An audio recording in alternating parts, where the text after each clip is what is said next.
Einstein's IQ was 164.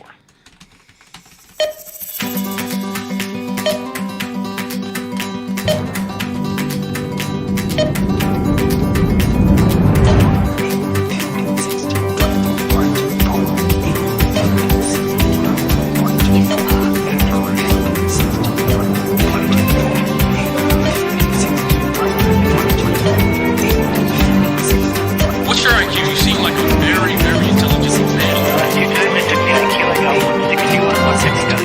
Obviously, you're smarter than me. Is that right? Albert Einstein's IQ was 164.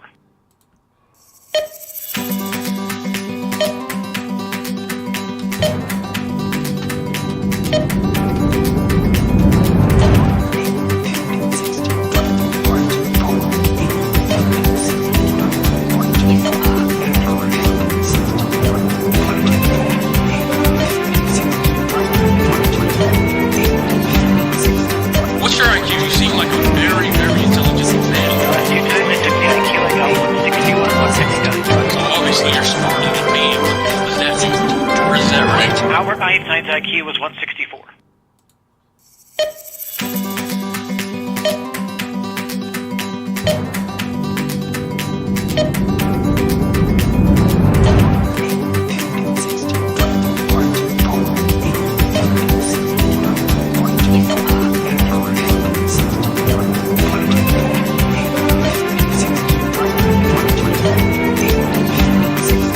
What's your IQ? You seem like a very, very intelligent man.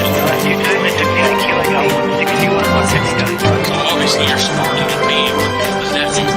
Is that right? Albert Einstein's IQ was 164. Hello, everybody, and welcome to the Above Average Baseball Show with your host, that's me, the King Source. You can see our agenda there on the screen. We're going to go through those one by one. I won't go through the agenda, we'll just go through them one by one. Starting up with the latest trade rumblings, and are the A's in sell mode again? Well, the A's traded Christian Bethancourt to the Rays, so I would say for sure they're in sell mode. What other piece it could go? Sean Murphy's most likely.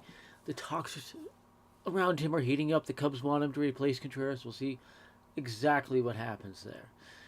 The other player is Frankie Montes, and I've been told that the talks have not got fluid there. It's been a struggle for teams thus far, okay? So keep that in mind. Just fixing something. There we go. I don't know if Frankie Montes gets traded, but if he does, the Orioles are among the teams after him and Luis Castillo. Yankees are the favorites. Luis Castillo as right now. We'll see how everything shakes out. So yeah, big time trade mode. We'll get more of the trade deadline as we go through the show. But I wanted to talk for a second about the bizarre Trevor Lane story. Got in a fight with somebody in the clubhouse, sent him to the hospital, been charged with it. Yankees booted him out. I'm not sure he ever played baseball again, to be honest. I think his career is over. And I apologize for the graphics errors again. I have not figured it out yet. But Trevor Lane's career is likely over, and yeah. I posted an article about it. I was the one that broke the news on that. Nobody's really talking about it, but yeah, that's the story. The Yankees continue their historic play. They could get their 62nd win today, and they have enough games left to get to right about 69 by the All-Star break, which would be an all-time record. Most wins ever at the All-Star break was 62, according to my research. And very few teams even get to 60 wins before the All-Star break, so keep that in mind. Brian Reynolds, as we're getting back to trade possibilities here. Brian Reynolds is not in the lineup today. He gets as good as mine. I'm going to tweet that out. Give me a second. Bear with me. Brian Reynolds, not in trade.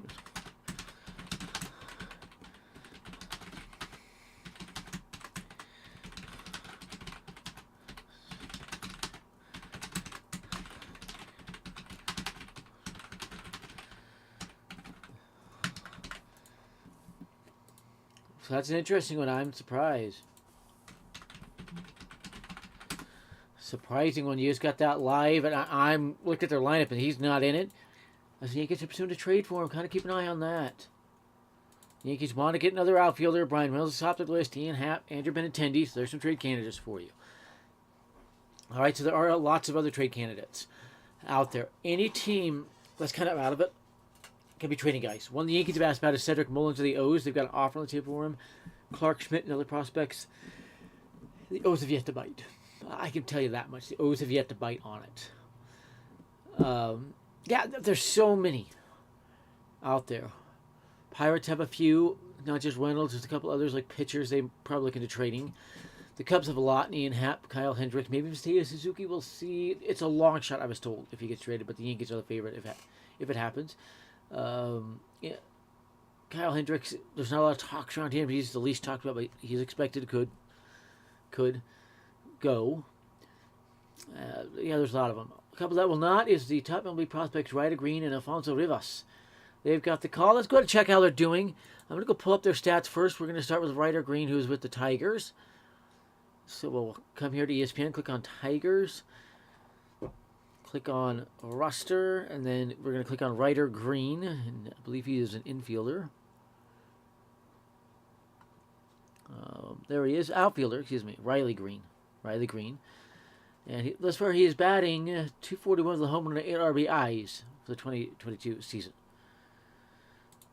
The rookie, so that's good enough to keep him up, give him more of a chance. Let's see, batting average get up to about 260, 270.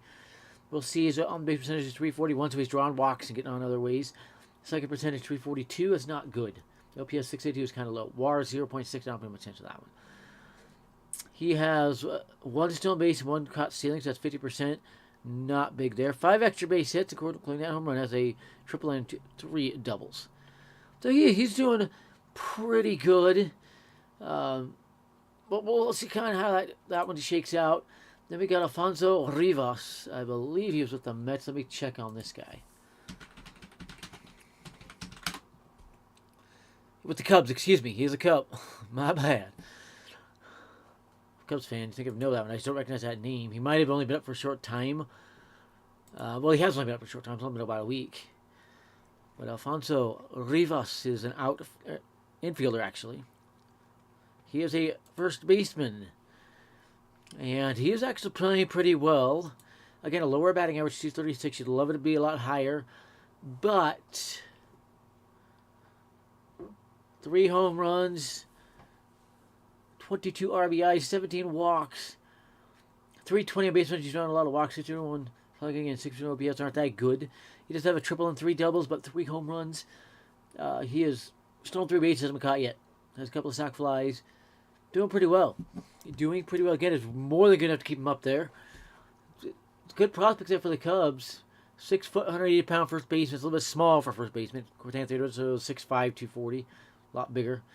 But it's an interesting one there. But he's doing pretty well. So those are your top prospect looks. There's another top prospect came up, but for some reason I'm not remembering him.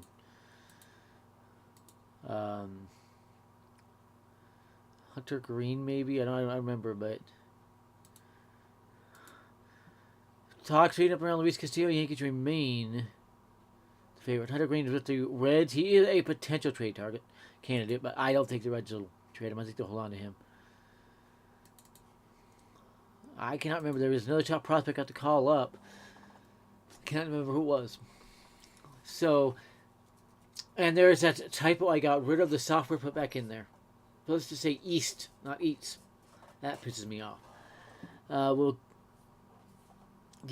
the AL East is not as good as advertised, as the Yankees are now 15.5 games up on everybody, 16 games in the loss column.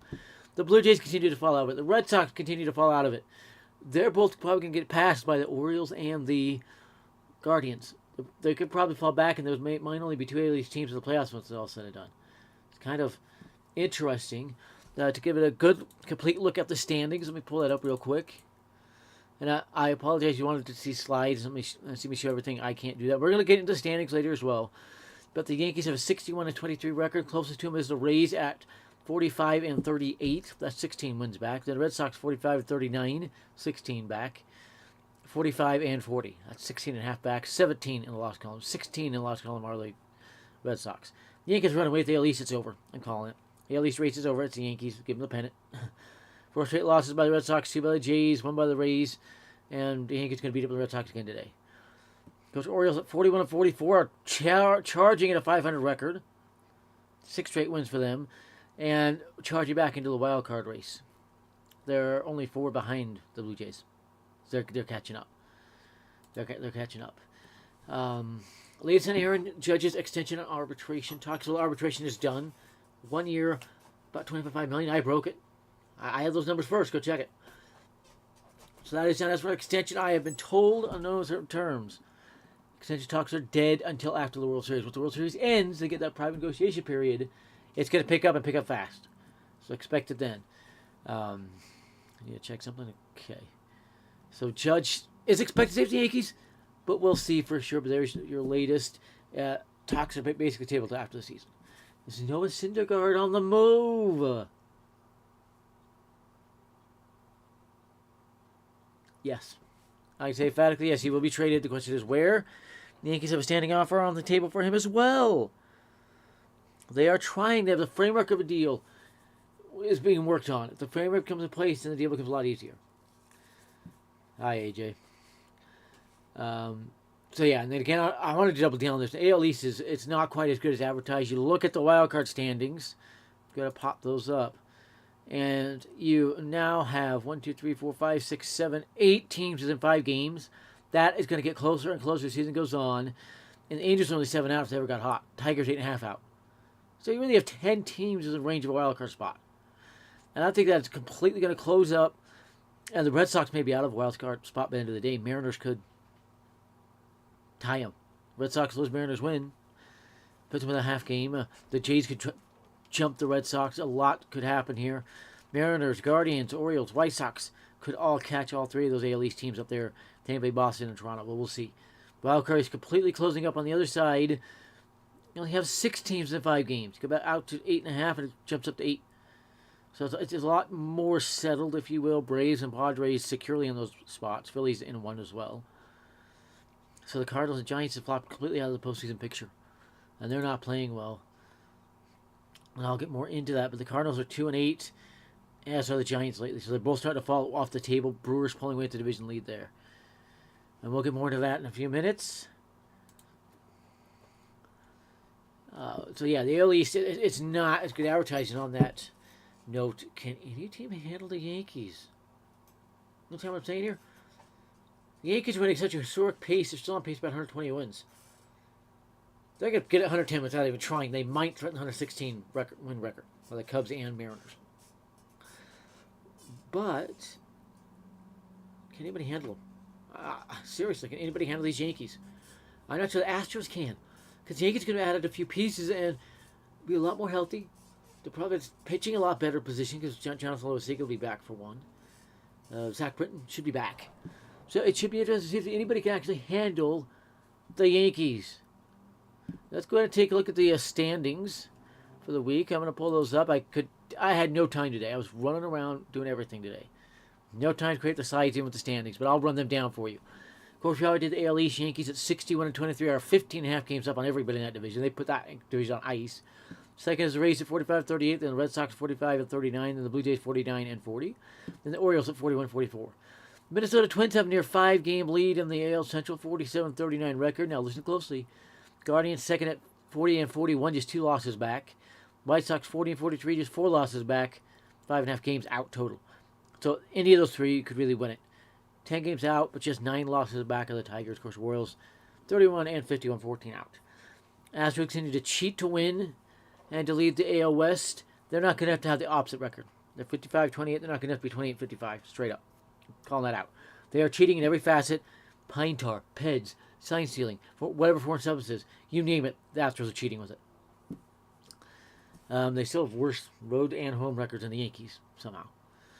The Yankees are just dominating teams. They're just that much better now. They can play defense. Mariners are second, 43-42, and rolling towards the wild card spot. And the Rangers, 38-43, are 3 games behind them. And then 2 games behind them are the Angels at 38-47. Remember the Angels are leading the division? They're 18 games out now. How fishy is that one? And then, of course, looking at the A's at 2057, they're hopeless, and we know they're going to be trading pieces. In the NL East, it's closing, guys. The gap in the NL East is about gone. New York Mets 52-32, 2.5 games out of the Braves at 50-35. I don't think the Mets keep that division lead. I really don't. Just 6.5 out of the Phillies. They were 14 out at one point. 46-39. Then you have the 40-42 Marlins and the 30-56 Nationals. And Soto wants out. He wants to be on a competitive team. In the Central, talked about it a little bit. The Milwaukee Brewers are 48-37. The Cardinals, 4 games out, 5 losses, 45-42, and the Cardinals are struggling 2-8 lately. They're getting beat up by everybody. And the Pirates and Cubs tied at 34-50. I think the Cubs end up ahead of them before it's all said and done. And the Reds take up the Southern division at 30-54. Excuse me. Cubs playing the best of all 3 of those teams as well. Dodgers running away with the NL West, are starting to, just like the Yankees did earlier, 54-29. 6 games back, 7 losses on the Padres. One of the wild card teams out there in the NL at 49-36. I do think the Padres will hold on and get a wild card spot. I don't know if they'll get deep at all. They need to keep on top. Last time we got the World Series, the Yankees swept their butts. They're sorry butts. The Giants have fallen off a cliff, 41-41. Just like the Cardinals, I don't think the Cardinals or Giants are going to get near the postseason. I think they're both just going to continue to fail. 41-41, they'll probably start trading some pieces.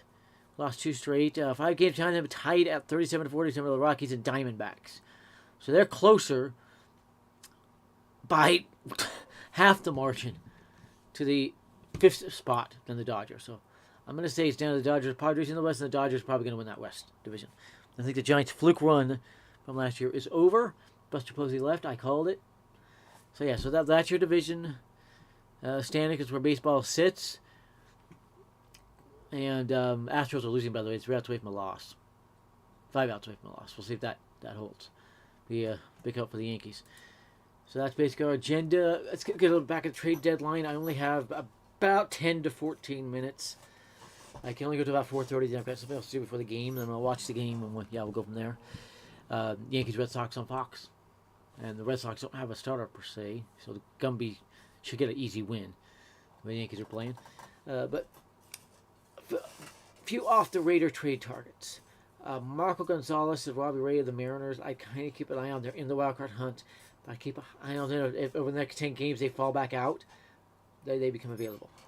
Let's do this. Look at the standings. The Royals, Whit Merrifield. The Yankees are after him again.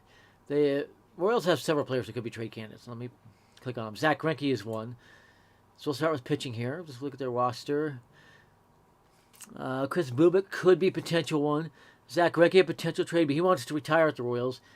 So we'll see if they do trade him. Brad Keller's another one kind of keep an eye on. Where's Salvador Perez? It's not sure Salvador Perez on the Royals roster. Is he on the IL or something? Because he's definitely a trade candidate. I don't think he gets traded. I have Hunter Dozier, trade candidate. Just list him as a first baseman. He is not. He's a third baseman. An outfielder. Whit Merrifield, definitely. Ryan O'Hearn, potentially. How about Vinny Pasquantino? The big first baseman. He's 6'5", 250. Big guy. I don't think he gets traded. He's going to be a star for him. And he's the other top prospect. That's right. That's the one I wanted to talk about.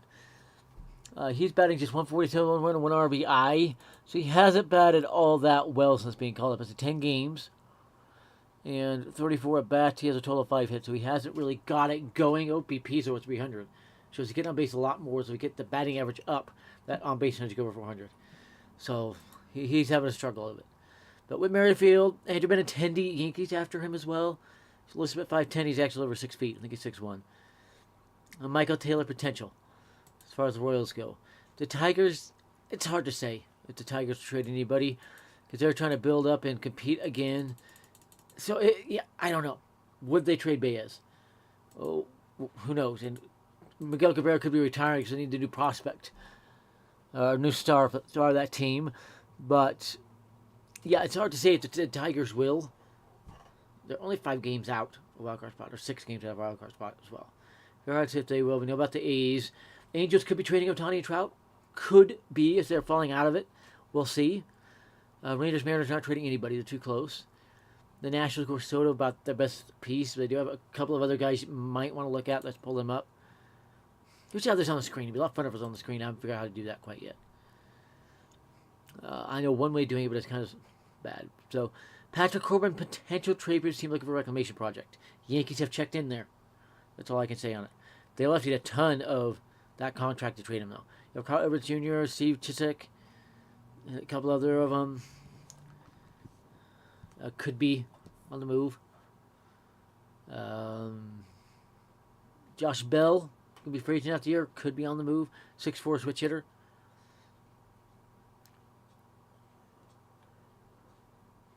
Victor Robles could be. Nelson Cruz, I think, is done. I think he finishes this year and retires. So that's kind of look at them. Teams are after the Yankees prospects. So they have 3 top prospects that all the teams want. So it'll be interesting to watch. That's not what I wanted. There we go. In the NL Central, of course, we talked about the Cubs and Pirates. Brian Reynolds, he's their best trade piece. The Reds have a few. Luis Castillo, Mike Moustakas. Others, let's have a look at them. Let's see here. Luis Castillo is one I talked about. Hunter Green, I don't think he's their star prospect, star pitcher right now. Mike Minor, definite possibility. Brandon Drury, a possibility. He loves being in Cincinnati. I've already talked about Mike Moustakas. Matt Reynolds, a chance. Donovan Solano, a chance. Joey Votto, no chance. The contract's too bad. Taylor Naquin. A big chance Tommy Pham as well. Albert Moore Jr. if he really got it going as well. So they have some pieces they could try to bring in some prospects. Because of the Reds. The Rockies, I don't think they would, but Chris Bryant's about the best piece, the only piece they have there. They had another outfielder. I just don't see him traded. Diamondbacks, they do have a couple. So we're going to look at the Diamondbacks and probably end the show here once I'm done with this. So, let's go ahead and check questions. Nothing, so let's get back to it. Madison Bumgarner is not going anywhere. Has no trade clause. Will not waive it. He is from Arizona. Has a ranch there. He's not going anywhere. But Zach Allen, Tyler Gilbert, Merrill Kelly, Dallas Keuchel could be potential trade pieces. Joe Manziel, please, another one. Mark Melanson. They have a lot of pitchers teams to look at. Carson Kelly, the catcher, likely traded. Sergio Alcantara will not be. There's just not a trade market there yet. Ketel Marte, very likely just signed an extension, though. Christian Walker, not likely. David Peralta, almost guaranteed to be traded. Left-handed hitting outfield, Yankees are involved there. See what happens. Jordan Leplo's another one. So they do have some pieces. So that's kind of run down of the trade market. What to expect. 5 predictions. I'll go ahead and do that. A lot of people are doing it. What do I expect to trade deadline? Prediction 1. And I'll give a percentage what I expected. I'm going to go 80% chance on this one. Reynolds to the Yankees. So that's one. Trade 2. Contreras to a surprise team. I'm not thinking of Braves. Maybe the Phillies. JT Realmuto's falling off a cliff. But I'm kind of thinking a team like the White Sox is struggling at the catcher position. Maybe a little better. Maybe the Twins go get him. I think I'll be surprised. Will not be surprised at the Yankees, but I'm predicting a surprise. 3. Yankees land another position player besides Reynolds. And I'm taking an infield like a Whit Merrifield. Get a little bit of depth there. And another good average bat. 4. Luis Castillo and Frankie Montes do not get traded. 50-50 on them at best. Okay, and Contreras, 100% chance he gets traded. The question is where. On the 18, second position player, 100% chance. I think they get 2 position players at the deadline and a couple of pitchers. But Frankie Montes, Luis Castillo, the price tags on them is so high, it's actually hard to imagine them getting traded. Always glad if they do. And if they do, the Yankees getting one of them. It's got something, nothing. So keep an eye on that one. And prediction number 5. The O's don't sell anybody and actually try to compete. And they're close. I could see them trying for one of these pitchers. I could see them trying for a lot. We'll see what happens. So about 2 minutes left. Let's see. Anything else I want to talk about?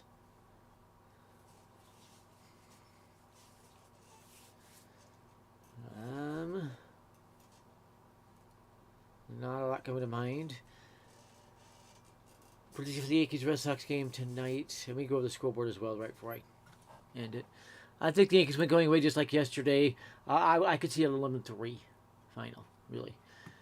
Baltimore up on the Angels 1-0. Texas leads Minnesota in the 6-7-6. Oakland, 3 outs away from a win over Houston. Be a big win. Cleveland, if I could talk, up on Kansas City 11-0. Arizona up on Colorado 6-2. Miami and the Mets. Marlins and Mets tied at 1. The Pirates trail the Brewers 3-0. The division-leading Brewers. The Rays are up on the Reds 1-0. Does that hold? Rays had the same situation yesterday and lost. Atlanta leads Washington 4-3 in the bottom 8. The Braves 3 outs away from a win to get Kenley Jansen ready there. White Sox beat Detroit 8-0, and Philadelphia beat the Cardinals in St. Louis 1-0. Later games got Toronto at Seattle, San Francisco at San Diego. I think there's another one at least. Cubs at the Dodgers. We'll see if the Cubs can win a game in that series, and of course Yankees and Red Sox. And by the way, the ESPN line has the Yankees as the favorites. 80% chance to win. They're picked win by 2 runs. And it is going to be Cutter Crawford going for the Red Sox. 5.04 ERA. He has given up 4 home runs, 13 walks to 32 Ks. That's just 25 innings pitched. That's not good. Whip at 1.48. So, yeah. Kind of look at the pitching matches there. Coach Jordan Montgomery for the Yankees is 3.19 ERA. 72 Ks and 90 innings. Pitched a lot better. 17 walks a little bit too high. 10 home runs high. So that's a home run a game, basically. 3-2 record. A 2-2 record for Cutter Crawford. So it'll be interesting. I think the Yankees win it going away. So that has been the Above Average Baseball Show for today. Go to rewatch it. All watch hours help us out. The YouTube creators. Helps everybody out when you watch full videos and you keep watching them. I've had a great time.